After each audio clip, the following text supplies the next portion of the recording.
Welcome back to Bayona's RC World. In today's video, we're going to be looking at the car Goldberg Extra 300 that you see right in front of you. All right, we're going to dive in and see basically what I outfitted this actual model with. Everything is just situated in there just for now, and then we'll basically be removing everything so we could final sand this actual fuselage and get prepared for covering. All right, so I'm going to take you along. We're going to get this from here to the actual finished model within a few days here, so just sit back, relax, and enjoy. Right? So if you like this type of content, please like and subscribe to the channel. And if you are subscribed to the channel, I really appreciate you. Alright? So sit back, relax, and let's get on with it.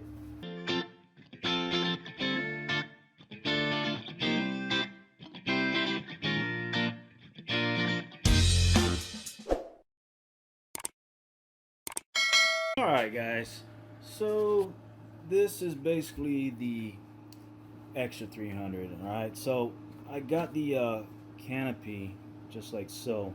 If you watched the video, I think I got two videos, part 1 and part 2, on how I did the whole canopy. This wasn't the canopy that was in that video. I had another one, but let's go into and see what we have inside this Extra 300. And this is basically where I placed it. The same location where I placed it on the car Goldberg Ultimate. So basically that one. Everybody's seen that plane right on my channel. There you go. So unfortunately this one went down. And if you are subscribed to the channel, you probably already seen that video. So this is the end result of that. I tried to salvage as much as I could, and that's what I got left over.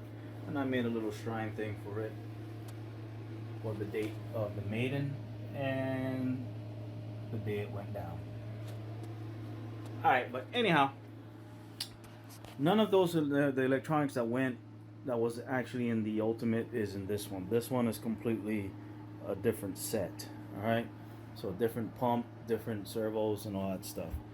So as a matter of fact, the two new servos I got in here are these two, brand spanking new. They're the high-tech DS or D645 MW, programmable and all that other stuff. I never used it before, so I do not know how they work. You know what I mean? How good they are. I do not want to lose this aircraft for another servo failure, so that's the reason why I optioned to go with the two servos set up on this aircraft. Alright, the plans basically for this aircraft is just a one servo setup with an actual Y split at the end. Alright, for the control surface for the elevator, I went ahead and did two separate control sleeves with the control rod in there, the 256 rod. So each servo controls each elevator hat. Alright, and then the rudder, I have it on the pull system. Alright, just like so. And then I got my throttle over here on the flex cable running all the way to the actual carb. Alright, now so that's basically how I got it. And then on the smoke side, I got the tubes all tied up, all the connections all tied up with the tie wire, fuel line tie wire. The if you're wondering what that is a Castle Bec Pro voltage regulator. Alright, this one is adjustable via the Castle link from, I believe, 3.9 volts up to 22 or 24. Don't quote me on the top end voltage. It's been a long time since I used it. I normally use that on my RC helis, but I also can use it on here. And the reason why I used it here is because I'm using a 3S LiPo pack as my receiver pack. Alright, to get constant voltage, constant, and with the help of the voltage regulator, constant 7.4 volts. All right, to the servos, and these are all high voltage servos, by the way. For the amount of time, over 10 years that I've been using the Bec Pro, or is it 8 years? 10 years, I think. On my RC helis, doing 3D smack, smacking the heli around, all that other stuff. I had never, ever encountered the Bec Pro going out or causing a malfunction or anything. All right, and that's in the heli world. So this aircraft is not gonna pull any more than the actual helicopter cyclic servos controlling them blades. All right. I think I put more stress on them servos on the heli than I would put on this aircraft. So with that said, and quote me if I'm wrong, guys. Quote me if I'm wrong, but heli rotor blades are heavy to a certain extent, with the amount of load to lift a 12-pound helicopter up in the air, doing all those aerobatic 3D flying tricks constantly throughout the whole flight envelope, not giving it a break to unload, unless when you're going on center stick for zero pitch. Other than that, from the time you take off from the ground all the way to the time you land, them servos are under a lot of stress compared to an airplane. An airplane, you fly to go straight, you basically let off the controls. All right, and you probably just little deviations of up elevator or left rudder, right rudder type deal, or aileron, but it's not under that constant load like a helicopter. So if that can work on a helicopter, it's overkill for an airplane. And then also my tank. The left side is fuel, on the right side is my smoke tank, smoke oil tank. I'm running a 10-ounce fuel tank and so I got two 10-ounce tanks in there. And with the DLE 20, basically all you need is an 8-ounce tank for at least a 10-minute flight. But now that all depends on how you fly, all right, and what type of prop you're running. All right, so on this DLE 20, I'll be running a 16 by 8 prop, and that would normally, with a 10-ounce tank, by the time I land, I'm still like half tank left. So it does go a long way. So 10 ounces is just fine. Now 10 ounce for a smoke tank might be just a little bit, because you love to engage your smoke system when you're in the air. So that one is never enough. If I can line this whole bottom section right here with a thin profile tank, I would, and put nothing but smoke oil in there. I'll fly the whole flight with smoke. All right, so that's pretty much it. We're gonna go ahead and get this aircraft all final sanded. I'm gonna go ahead and start pulling out the servos and get cracking here. All right, so we got all the minor parts disassembled off of the Extra 300. I still need to go ahead and take off the control horns on the control surfaces. These have been sanded already, but I'm just going to go ahead and do a real light final sanding on there. Maybe with I'm going to use 400 grit sandpaper. Also, on the fuse itself, I got the plastic wood, all-purpose wood filler. Basically, trying to get the top turtle deck type deal here blended in with the sides of the fuse for the front and also for the rear. So basically, I got some wood filler right here, all the way down the length of the fuse. And this is basically to get the sides of this top sheeting flush with the side frame. Using the old trusty plastic wood, and it works fine. It works great. I have no issues with monocoat sticking to that. So that's the reason why I continue using it, and it's readily available over at Home Depot, so I don't have to worry about placing an order and waiting for that to show up here. I'm just gonna go ahead and leave in the servos and the electronics basically on this.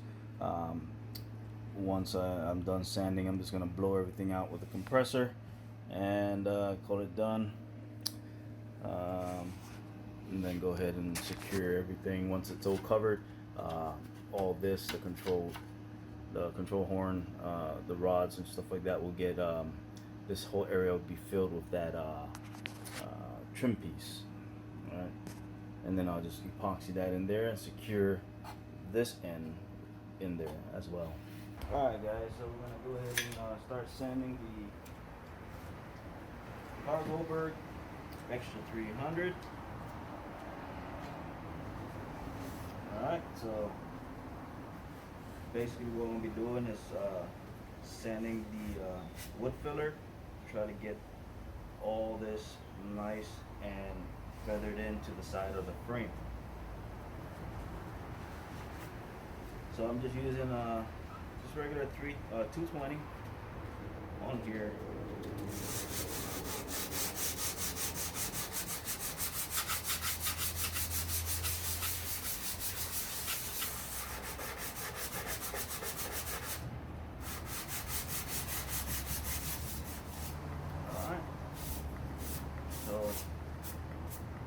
From here, let's go right into time lapse.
Got the majority of the sanding done, so now we gotta basically blow all the dust with the compressor.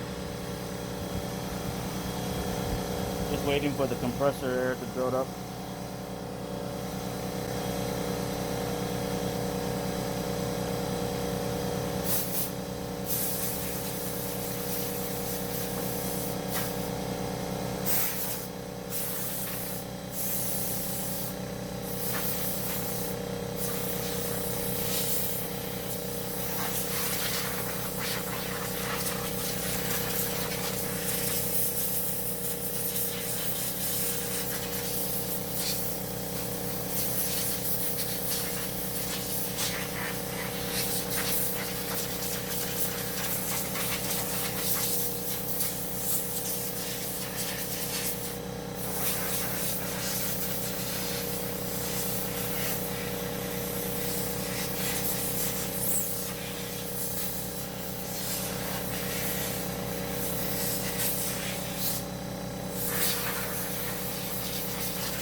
so I'm just basically gonna be using Rust-Oleum flat black, and just basically gonna paint the front of the firewall here to basically fuel proof it.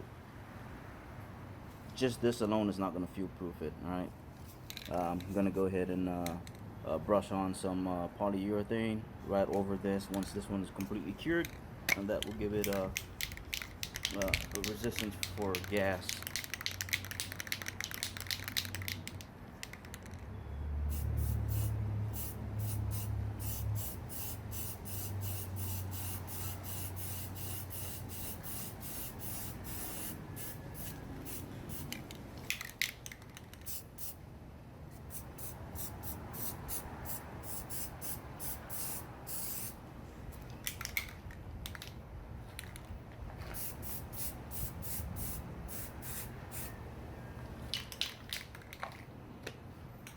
Alright, so I went ahead and did 2 coats of the Rust-Oleum flat black to paint the front of the firewall.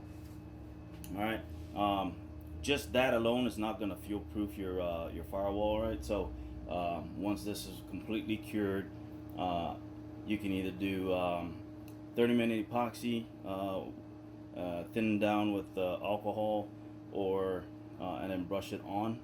Or you can use polyurethane and brush that on also, and that will also help seal the wood, same time make it fuel proof for it. It's pretty much I got the whole fuselage pretty much all sanded down from 220, 320, 400, and real light sand with 500 grit sandpaper.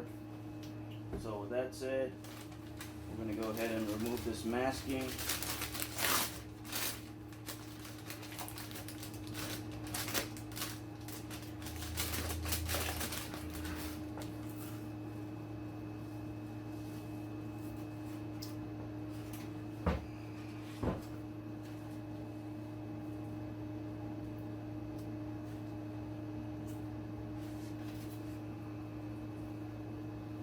Just be mindful when you're pulling your masking off too.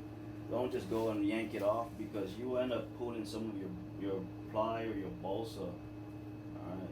And then you're gonna end up having to resand, refill, depending. But even doing it slow, it's gonna lift up the grain. As you can see right here, it's already lifting up some of it. But just a real light sand, and it'll go back down. There you go. So that's pretty much it.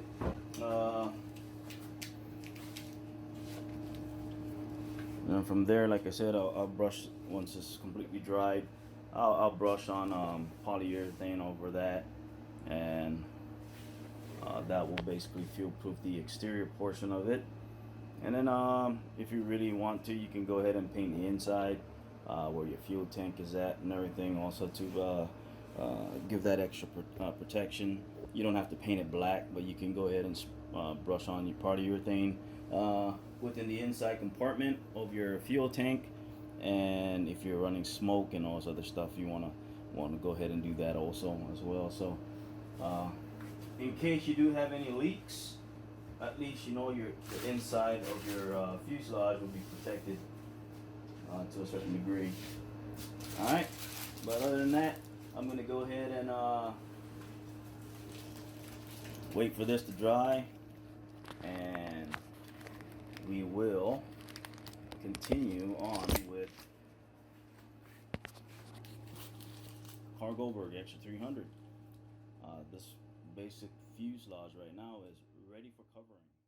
Alright guys, so going ahead and we're gonna start with the covering scheme. So first thing is first, so I'm gonna go ahead and do the ultimate trim scheme, just with instead of orange to be red. Everything else will be the same. Alright, so the bottom will be black. So I'm gonna go ahead and start off, and when I do start off covering jobs, I normally start off with the bottom first, and then I do the sides and then the top. Alright, so I got 2 sealing irons. I got this one by Hanger 9, and I also got the top flight version right over there. Alright, then I also got the trim sealing iron, which I'll end up using for like hard to reach areas, like especially like in the inside grooves and stuff. So that's what I'll be using. Alright, so let's go take out the sealing iron. I also have the I have a sock already on there, so I just put that on yesterday when I was doing the 6 Tabria. So let me go ahead and plug this in and get this sealing iron all warmed up.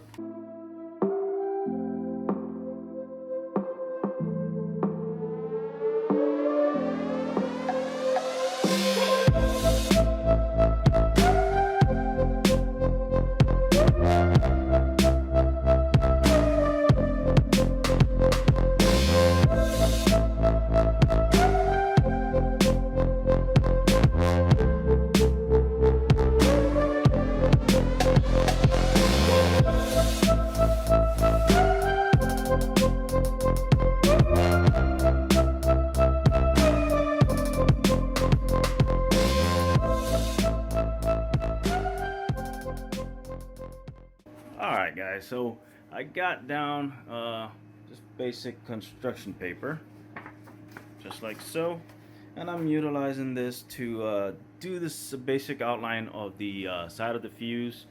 That way I can go ahead and just basically kind of sketch the pattern that I have in mind. So it's pretty much similar to that pattern, just gonna have to adjust it to fit this fuselage. Alright, so as you can see, I'm kind of starting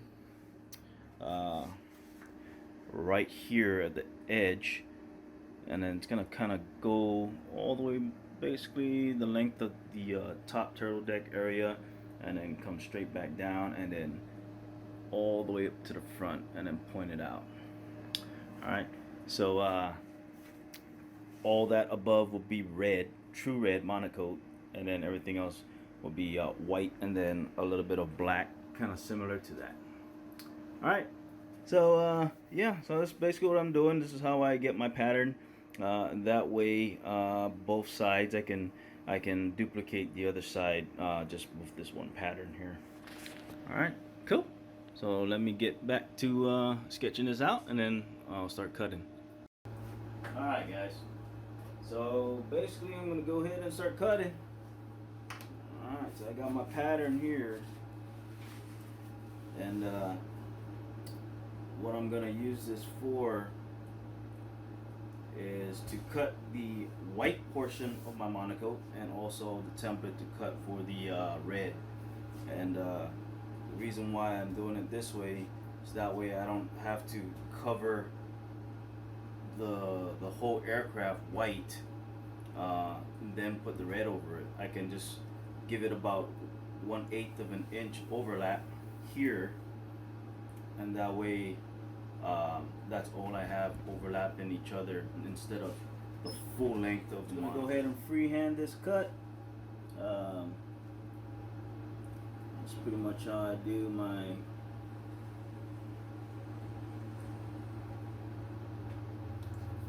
all my cuts most of the time.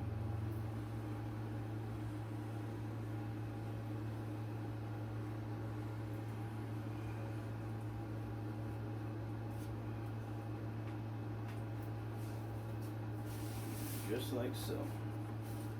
So now I got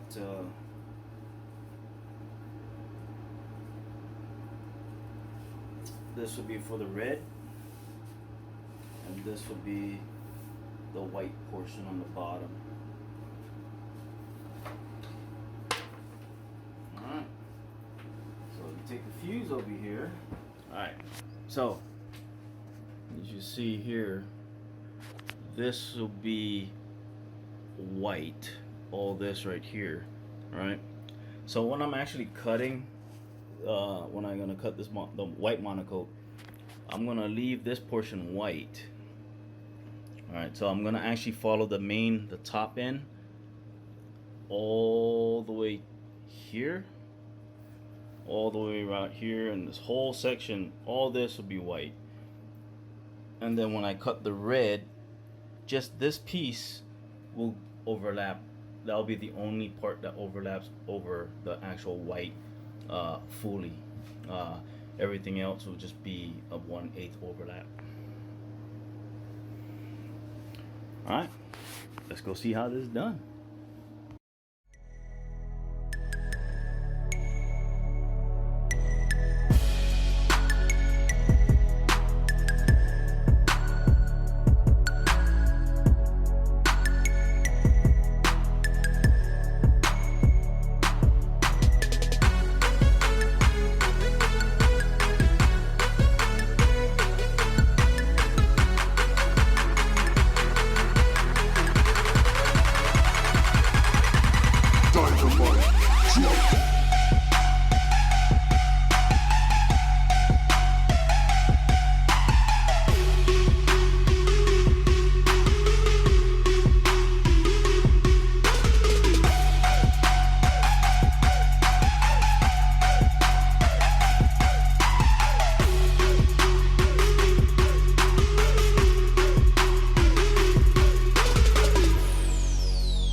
Alright, so now I got the I'm onto the back side here.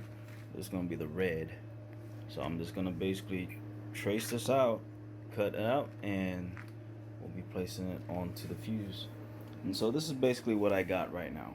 Alright, so I got the red on the tail ready. Alright, and I'm not worried about the horizontal stabilizer just yet, or the horizontal fin stabilizer, because that's just white anyways. So that's the reason why I got the little strip of white already in the corner. So I got some strips right there. Alright, and that strip will just basically be in an angle on the edges here. That way it'll be a seamless joint. Alright, so I'm gonna go ahead and put white here on the bottom, and then it's just gonna be a strip of red with that design right here with black. Alright, so that cutout is gonna go right over here like that, and then I have to cut out the front side.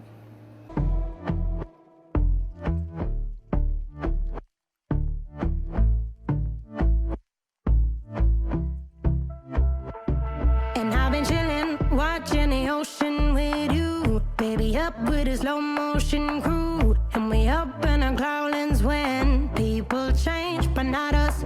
And we just chillin', kicking it, kissed by the sun. Could be soaked to the skin in the mall soon. I know she got the good vibes when seasons change, but we're the same. Even if I lost all my money, the zero runs deep, honey. And I don't need to speak a single word, 'cause you got me holding, holding.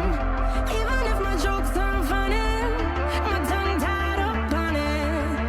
And I don't need to speak a single word, 'cause you got me holding, holding.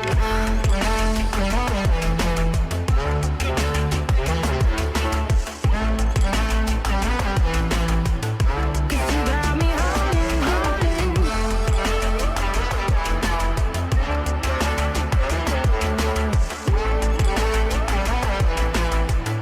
'Cause you got me holding.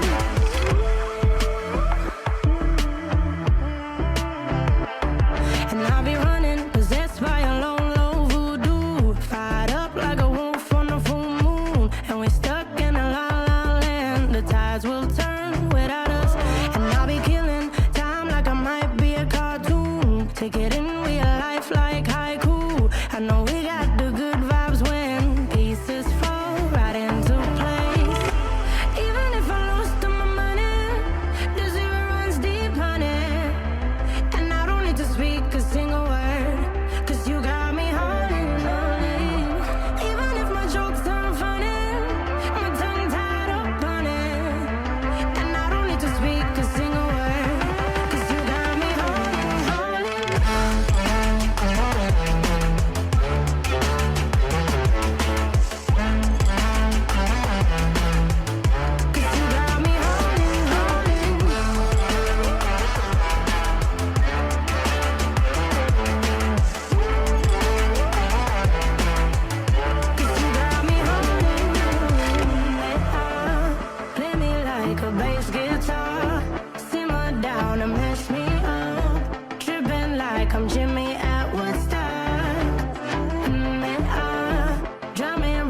guys, so I didn't want to bore everybody with the covering job, so that's the reason why I normally do time lapse when it comes to stuff like this, but occasionally sometimes you will see me do real time, and this example right here, showing how I do this part, is pretty much real time as you're gonna get. Alright, so I like using this little trim sealing iron for the hard to reach areas, and not just that too, but it also I don't think they sell a sock for this tip, given the fact that this tip is really to iron down the edges, and most of the time you use this for like hard to get areas like cracks and stuff like that, that the normal sealing iron can't get into. So if you put a sock on here, it's just gonna make it even that much more difficult. It's gonna be too thick. So the reason for no sock is to get into the tight areas and the nooks and crannies, basically what you want to call it. Alright, so and even not just nooks and crannies, but just basically sealing the surrounding areas, like the overlaps and stuff. So that's basically what I'm doing here. And so what I'm doing here is just applying a lot of heat to melt this plastic, to melt this monocoat onto the frame, while I'm also pulling and stretching. So while I pull, add the heat, it stretches the monocoat and melts it down. Less wrinkles. Alright, so that's pretty much what I'm doing here, and you will get a nice edge. Alright, and so from here, all I'm gonna do is just take the razor blade, and I'm just gonna eyeball it, and I'm just gonna lightly cut around the perimeter, giving it a nice clean edge. Mind you, I'm not cutting into the wood, so I'm not pushing very hard. It's just, I'm just really just cutting just the monocoat area. I mean, that's what the end goal is, but, and lift this edge up and rip that off. Alright. Now, there you go. So that's pretty much how I do it. And you're probably saying, well, what's all that black marker stuff? Well, that's Sharpie marker. Yeah, I use the Sharpie marker to go ahead and trace the outline, so I know exactly the location of the monocoat when I'm putting it down. Sorry about that. So from here, what I will do with the Sharpie marker and all the edges that you see, that's kind of like color transfer from the heat of the sealing iron, I'll get a rag and I'll put some thinner. Alright, and just with the thinner by itself, and just basically clean around, it'll take off all that marker residue, just like so, and it'll clean up all that excess plastic or the monocoat color transfer. Alright, so got the area all cleaned up. Alright, so it's pretty much my color scheme.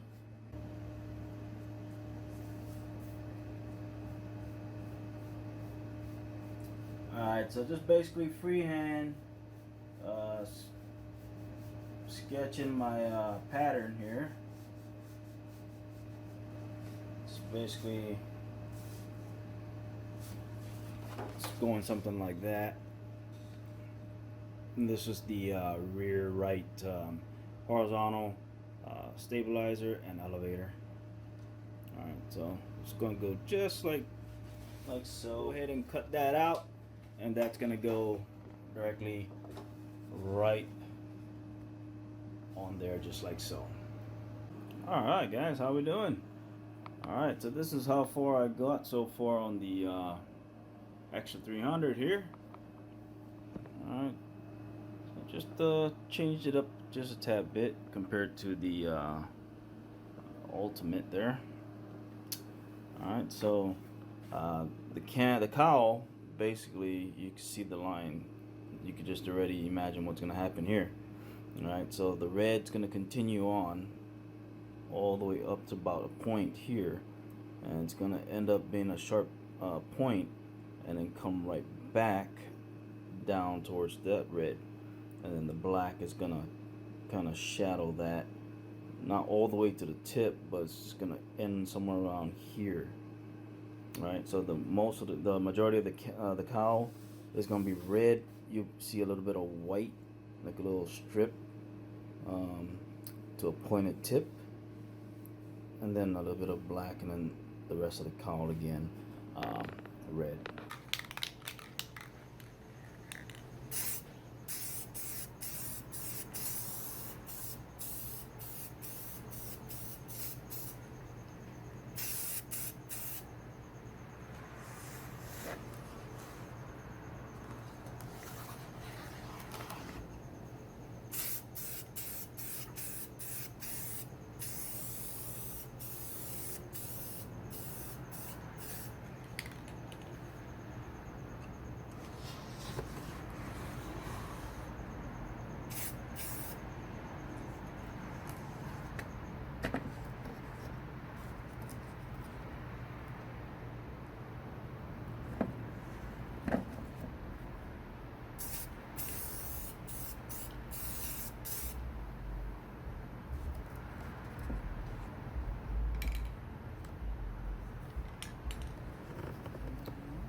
Alrighty guys, how we doing?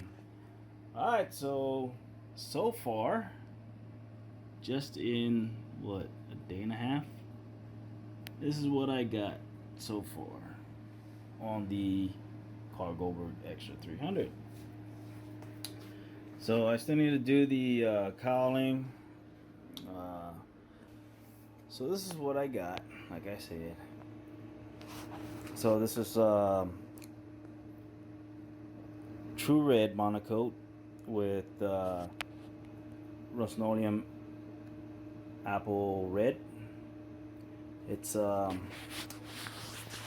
when you put the clear coat on, it's gonna really come close to the to match, but you could also add do another coat, make it darker.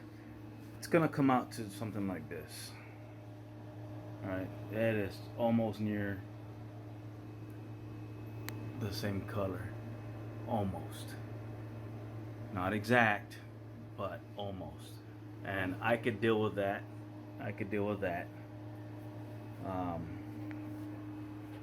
Than to it being really so noticeable that it's an eyesore. So yeah. Alright, so I'm also going to do the bottom like that. I already have the stencils cut out for that. It's gonna go underneath. I just got tired, just got lazy to finish monocoating, but I still gotta sand that wing, and I still gotta get that wing. Hopefully I still got enough white. I don't know, we'll see when I stretch this out. If I don't have enough white, then I do have a lot of red. I still got what, 2 rolls of red. Yeah, I think so. Or 1 roll of red, something like that. A roll and a half. And black. So we'll see exactly how much covering material I still have left. If I do not have enough for the wing, then oh well, no biggie. It's not like I could go fly anytime anyways. So it's just basically busy work right now, just trying to get this thing all finished up, and yeah, that's pretty much it. So what do you guys think? Look okay? Not too much? I think it looks okay. Sweet. Anywho, yeah.